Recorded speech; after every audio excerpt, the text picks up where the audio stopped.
पीछे कर मत करो पीछे कर लो सर क्या लाएगा ये नहीं पीछे कर लेना बस ठीक है बता थोड़ा सा।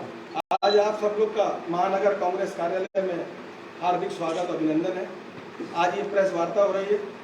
हमारे लखनऊ से आए हुए हमारे महासचिव कुमुद गंगवार जी इसको संबोधित करेंगे। हमारे बरेली के प्रभारी कश्यप जी हैं। हमारे जिला अध्यक्ष बरेली के हमारे अशफाक सकलैनी साहब और हमारे प्रदेश प्रवक्ता हमारे त्रिपाठी जी और जिले के जिया और हमारे जौहरी साहब हमारे शहर के प्रवक्ता, आप सब लोगों को जो जिस तरीके से माहौल पूरे देश में जो बनाया जा रहा है उसके बारे में आपको ये चीज़ें बताएंगे और ये भी बताएंगे हम लोग कि हम लोग को प्रदेश स्तर पर किस तरीके से हम लोगों ने ये प्रेस वार्ता करी है। इसी दिन सब पूरे प्रदेश में ही नहीं पूरे हमारे भारतवर्ष में इस तरीके से प्रेस वार्ता हो रही है। मैं चाहूँगा कि आगे की कार्रवाई को करते हुए हमारे अशफाक भाई दो शब्द कहें और फिर उसके बाद कुमुद भाई हमारे मार्गदर्शन करेंगे।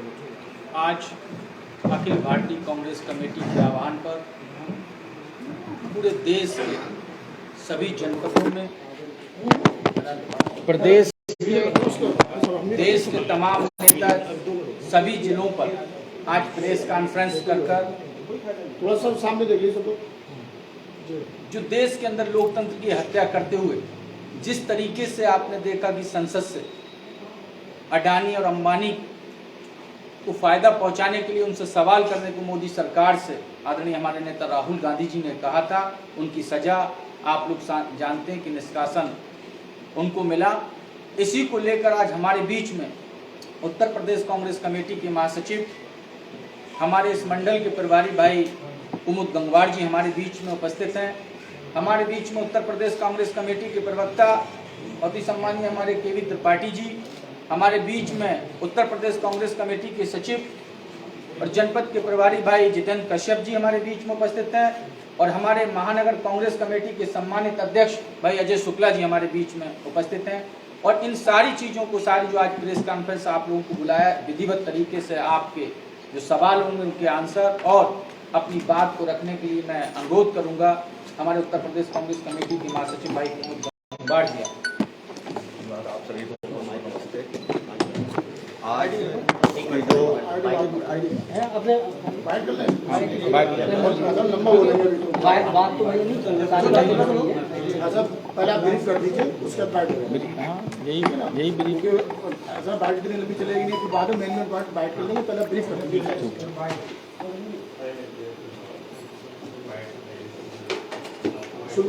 हमारे बरेली के मीडिया के बंधुओं एवं बरेली जिला और महानगर के अध्यक्ष महोदय एवं उत्तर प्रदेश कांग्रेस कमेटी के सचिव भाई जितेंद्र कश्यप जी बरेली इंचार्ज एवं महानगर और बरेली जिला के दोनों प्रवक्तागण एवं प्रदेश के प्रवक्ता भाई केवी त्रिपाठी जी, आज देश में एक विषम स्थिति खड़ी हो गई है।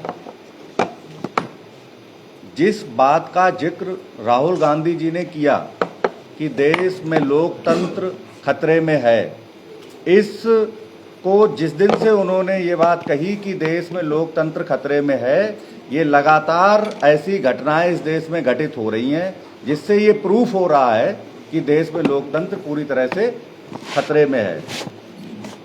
हमारे नेता आदरणीय श्री राहुल गांधी जी ने 7 फरवरी को पार्लियामेंट में एक राष्ट्रपति महोदया के अभिभाषण पर एक स्पीच दी, जिस पे उन्होंने इस देश के सबसे बड़े उद्योगपति, दुनिया के दूसरे नंबर के सबसे बड़े उद्योगपति के बारे में माननीय प्रधानमंत्री जी के रिश्ते को लेकर एक सवाल किया। कुछ फोटोज दिखाई जो कि निजी जेट की थी और बहुत सारी बातें उन्होंने कही जिससे दोनों लोगों की एक रिलेशनशिप क्रिएट होती उन्होंने दिखाने की कोशिश की। अगले दिन हमारे माननीय प्रधानमंत्री जी सदन में आए, लेकिन उन्होंने जितने सवाल राहुल जी ने पूछे, एक भी सवाल का कोई भी जवाब प्रधानमंत्री जी के द्वारा नहीं दिया गया। बल्कि जो स्पीच, जो संवाद संसद में आदरणीय श्री राहुल गांधी जी के द्वारा अडानी के संबंध में किया गया, वो सारी स्पीच स्पंज कर दी गई। हमारे नेता, हमारी पार्टी के राष्ट्रीय अध्यक्ष श्री मल्लिकार्जुन खड़गे के द्वारा भी संसद में जो भी स्पीच दी गई, उसमें जितनी बार अडानी का शब्द आया, वो सारे शब्द संसद की कार्रवाई से स्पंज कर दिए गए, स्थगित कर दिए गए, जिससे कि फ्यूचर में कभी कोई ये ना साबित कर पाए कि संसद में अडानी का कोई मुद्दा उठा था। लगातार विपक्ष के द्वारा जेपीसी के गठन की बात कही जा रही है। लगातार ये क्या है जेपीसी? क्या पहली बार मांग हो रही है संसद में जेपीसी की? इससे पहले मैं आपको बताना चाहता हूं, 1987 में हमारे प्रधानमंत्री स्वर्गीय राजीव गांधी जी जब प्रधानमंत्री थे, तब भी जेपीसी के गठन की मांग की गई थी और उन्होंने जेपीसी का गठन किया संसद में। उसके बाद दोबारा 1993 में कांग्रेस की दोबारा सरकार थी, राव साहब प्रधानमंत्री थे, दोबारा विपक्ष के द्वारा जेपीसी के गठन की मांग किन्हीं मुद्दों पे की गई, तो दोबारा से दूसरी बार संसद में जेपीसी का गठन किया गया। ऐसा ही नहीं कि केवल कांग्रेस की सरकारें रहीं तभी जेपीसी का गठन हुआ, विपक्ष में कांग्रेस रही तो विपक्ष तब भी कांग्रेस ने मांग की 2001 में, तो आदरणीय अटल जी की सरकार थी, उन्होंने भी जेपीसी का गठन किया। तो आखिर ये जेपीसी से हमारे प्रधानमंत्री जी भाग क्यों रहे हैं? क्यों छिपा रहे हैं? क्या छिपाने की कोशिश कर रहे हैं? असल में ये एक बहुत बड़ा स्कैम है, हिंदुस्तान का सबसे बड़ा स्कैम है। और मोदी जी, मैं खुले तौर पे आरोप लगा रहा हूं, मोदी जी एकदम आगे आके खड़े हो गए हैं अडानी के और अडानी को अपने पीछे कर लिया है। वो ये कह रहे हैं जैसे अडानी पे हमला मतलब देश पे हमला, अडानी इंडिया, इंडिया अडानी। नहीं चलेगा, अडानी इंडिया नहीं है, इंडिया है भारत के 140 करोड़ नागरिक, ना कि केवल अडानी। किस तरह से अडानी को वो सेव कर रहे हैं, किस तरह से वो अडानी के बात पर चर्चा नहीं होने दे रहे हैं, ये बहुत लाजमी सवाल है और लोकतंत्र के लिए बहुत ज़्यादा गहन सवाल है। जैसे 7 फरवरी में राहुल जी ने संसद में भाषण दिया, 16 फरवरी को वो पुराना जिन्न जग जाता है। मैंने हिंदुस्तान के इतिहास में जो मेरी जानकारी में है, हो सकता है मेरी जानकारी अधूरी हो सकती है, किसी भी वादी के द्वारा अपने केस को स्टे नहीं कराया गया होगा, किसी भी वादी के द्वारा। ये जो केस जिसमें तथाकथित रूप से हमारे नेता आदरणीय श्री राहुल गांधी जी के लिए 2 साल की मैक्सिमम सजा, जिसमें 2 साल से ज्यादा की सजा हो ही नहीं सकती थी और 2 साल से 1 दिन कम की सजा होती तो संसद की सदस्यता जाने का कोई प्रावधान नहीं था। तो उसमें उन्होंने 2022 में हाई कोर्ट जाके स्टे लिया और 16 फरवरी को दोबारा वो हाई कोर्ट गए और हाई कोर्ट जाके जो इस केस के वादी हैं हाई कोर्ट गए और हाई कोर्ट जाके उन्होंने स्टे वैकेट करवाया। और 27 फरवरी से बुलेट ट्रेन से भी तेज न्याय की प्रक्रिया शुरू हुई। 7 करोड़ से ज्यादा केस पेंडिंग है हिंदुस्तान में, 7 करोड़ से ज्यादा केस, और महज 20 से 25 दिन में, इसमें बीच में होली भी रही है, वर्किंग डे नहीं है 20 से 25, टोटल 20 से 25 दिन के अंदर हमारे नेता आदरणीय राहुल गांधी जी को कन्विक्ट कर दिया जाता है, कन्विक्शन उनके खिलाफ हो जाता है। और एक जो भ्रम फैलाया जा रहा है कि उनसे तो कहा गया कि वो एक्सक्यूज कर लेते, सॉरी बोल देते तो उनकी सजा नहीं होती, ये सब भी एक झूठी बातें हैं। कन्विक्शन होने के बाद, ये डिसाइड होने के बाद कि आप दोषी हैं, तब उनसे पूछा गया कि क्या आप अपनी सफाई में कुछ कहना चाहते हैं, और हम तो बहुत धन्य रह गए पूरे तथ्यों को देख के कि केवल 40 मिनट के बाद जजमेंट आता है, और 170 पेज का जजमेंट। मेरा तो खुले तौर पे आरोप है, वो पहले लिख लिया गया होगा जजमेंट। 40 मिनट में 170 पेज लिखे नहीं जा सकते, कोई नहीं लिख सकता 40 मिनट में 170 पेज। तो मेरा खुले तौर पे आरोप है। मैं ऐसा नहीं कि न्यायपालिका का सम्मान नहीं करता हूं, न्यायपालिका का मैं सम्मान करता हूं, लेकिन ये जो फैसला हुआ है इससे मैं पूरी तरह से असहमत हूं, और न्यायपालिका के किसी भी फैसले से सहमत और असहमत होना आदमी का विवेक है, आदमी का स्वाधिकार है।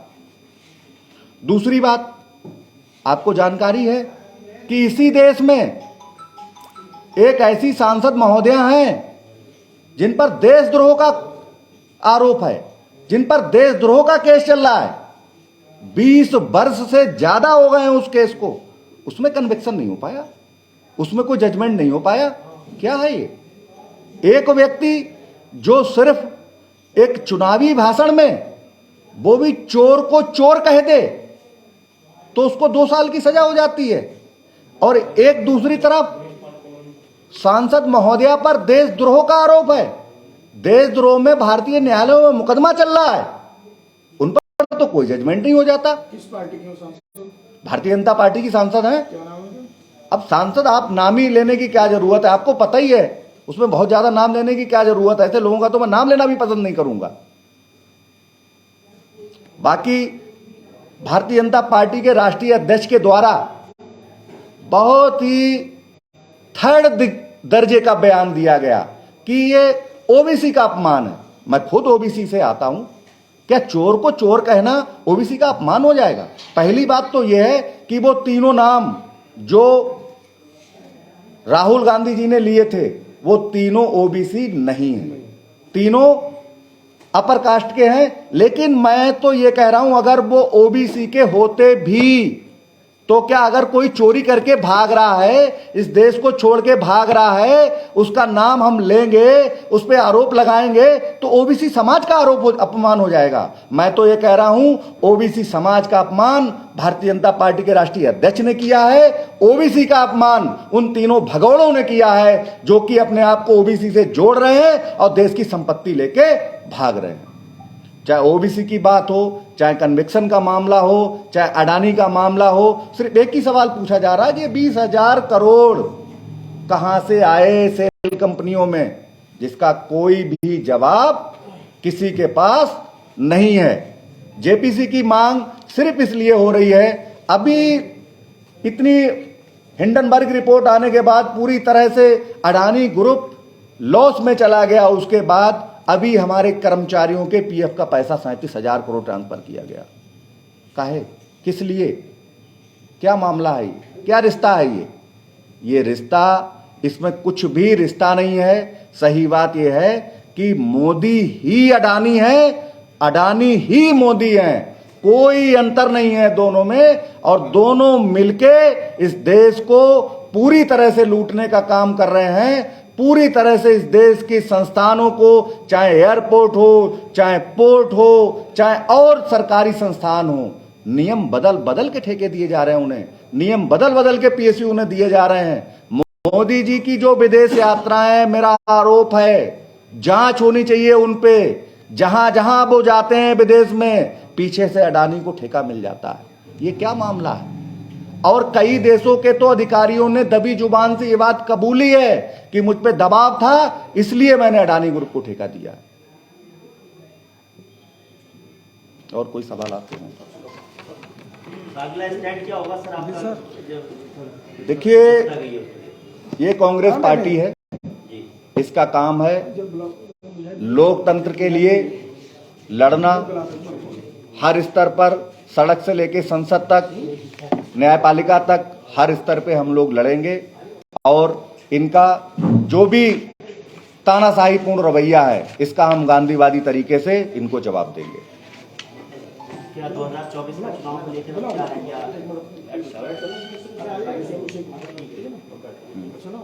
क्या गवर्नमेंट की तो लगातार चल नहीं सकती, मेन न्यूज आप बता देना कि आज प्रेस वार्ता बुलाई, क्यों बुलाई है, क्या वजह है? सर आज प्रेस वार्ता बुलाई है, क्या उद्देश्य था, क्या कहना चाहते हैं? उद्देश्य तो एकदम साफ है कि पूरे हिंदुस्तान में एक अघोषित आपातकाल लागू कर दिया गया है और हमारे नेता आदरणीय श्री राहुल गांधी जी ने जो सवाल उठाए संसद में या जो संसद के बाहर सड़क पे सवाल उठाए कि मोदी जी आपका अडानी से रिश्ता क्या है, वो रिश्ते को क्यों छिपाया जा रहा है, उस रिश्ते को देश के सामने क्यों नहीं उजागर किया जा रहा है, उद्देश्य सिर्फ ये। राहुल गांधी जी को 2 साल की सजा सुनाई गई, उस पर क्या कहना चाहते हैं? और जो संसद पे सदस्यता समाप्त कर दी गई। देखिए, सरकार पूरी तरह से श्री राहुल गांधी जी से बहुत डरी हुई है, वरना उस केस में जैसे मैंने पीछे भी काफी तथ्य दिए जिसमें 2 साल से अधिक सजा ही नहीं हो सकती थी। और जहां तक मेरी जानकारी है, किसी भी व्यक्ति को हिंदुस्तान में डिफेमेशन के केस में 2 साल की सजा हुई ही नहीं। 2 साल से 1 दिन कम की भी सजा होती तो संसद की सदस्यता नहीं जाती। तो इसलिए ये मामला कानूनी से ज्यादा राजनीतिक है और ये राजनीतिक तरीके से किस तरह से राहुल जी की आवाज को संसद में ना बोलने दिया जाए, इसलिए ये सब कुछ हुआ। उधर पता चला कि हाई कोर्ट का निर्णय आता है, 24 घंटे से पहले उनकी सत्ता समाप्त कर दी जाती है और 2 से 3 दिन के अंदर बंगला खाली करने का नोटिस दिया जाता। ऐसे अभी भी 6 से ज्यादा लोग हैं हिंदुस्तान में जो सरकारी बंगलों में रह रहे हैं और जो सरकारी किसी पद पे नहीं है, उनको कोई नोटिस नहीं जारी किया। अभी परसों कर्नाटक का चुनाव डिक्लेयर हुआ तो हमारे मीडिया के ही बंधुओं ने इसी से पूछा कि आपने वायनाड चुनाव क्यों नहीं डिक्लेयर किया, तो उनका नहीं, अभी तो 1 महीना है उनके पास, 1 महीने का स्टे है। तो ये बात हमारे लोकसभा के सेक्रेटरीट को क्यों नहीं पता थी कि अभी उनके पास 1 महीना है? ये बात बंगला खाली कराने की चिट्ठी से पहले क्यों नहीं पता थी कि अभी 1 महीना है, जबकि इसी कह रहा अभी 1 महीना है। उन्होंने वहां पे चुनाव की कोई तारीखें नहीं ऐलान की क्योंकि उन्हें मालूम है कि अभी वहां 1 महीना है। सब जान रहे हैं ये कानूनी से ज्यादा राजनीतिक लड़ाई है। तो सर ये बताएं, 2024 में जो चुनाव होने जा रहा है उसमें कांग्रेस कुछ जवाब दे पाएगी इसका, क्योंकि भले ही राहुल गांधी आगे इलेक्शन ना लड़ पाए लंबे टाइम तक? देखिए, कांग्रेस पार्टी देश की पार्टी है। अभी से मैं आपको कह दूं कि कांग्रेस पार्टी क्या कहेगी।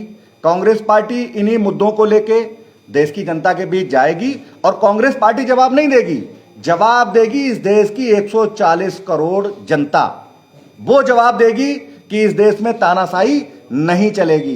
ये देश गांधी का है, ये हिटलर और मुसोलिनी का देश नहीं है, ये गांधी का देश है, ये गांधीवादी तरीके से ही चलेगा। आगे सर नगर निगम के चुनाव की जो है घोषणा हुई है और उसको लेकर लगभग चुनावी पार्टियां अपने अपने प्रत्याशी उतारी, कांग्रेस की किस प्रकार से तैयारी है? कांग्रेस की पूरी तैयारी है। कल ही रिजर्वेशन आया है, हम लोगों की इंटरनल मीटिंग हो चुकी है। हम लोग पूरे उत्तर प्रदेश में पूरी ताकत के साथ सभी नगर निगमों में, सभी नगर पालिकाओं में, सभी नगर पंचायतों में एवं सभी पार्षद और वार्ड सारे चुनाव हम पूरे उत्तर प्रदेश में बहुत मजबूती के साथ लड़ेंगे। सर, जैसे कि पूर्व में भी कई सारे ऐसे पॉलिटिशियंस हैं, सांसद, विधायक हैं जिनके बहुत पहले से मुकदमे चल रहे हैं। राहुल गांधी जी का निर्णय इतना जल्दी आया, इस पर आप क्या कहेंगे? न्यायपालिका पर कोई सवाल या फिर भारतीय जनता पार्टी? देखिए, किसी भी निर्णय से सहमत होना असहमत होना ये आदमी का स्वाधिकार है। अगर हम निर्णय से असहमत होने की व्यवस्था ना होती तो ऊपर के न्यायालय क्यों बनाए जाते? ये तो सबसे लोअर कोर्ट का निर्णय है, सीजेएम कोर्ट का निर्णय है। हम इस निर्णय से पूरी तरह से असहमत हैं और ये निर्णय न्यायिक कम राजनीतिक ज्यादा है। ये मामला न्यायिक कम है, राजनीतिक ज्यादा है। अगर सर जेपीसी लागू हो जाती है तो उससे कांग्रेस को और बाकी अन्य पार्टियों को जो है विशेष अधिकार मिलता है, उससे कितना फायदा मिलेगा? देखिए, जेपीसी में कोई ऐसा तो नहीं विपक्ष के ही सांसद होंगे सदस्य। जेपीसी में तो सत्ता के विपक्ष के दोनों के सदस्य होते हैं।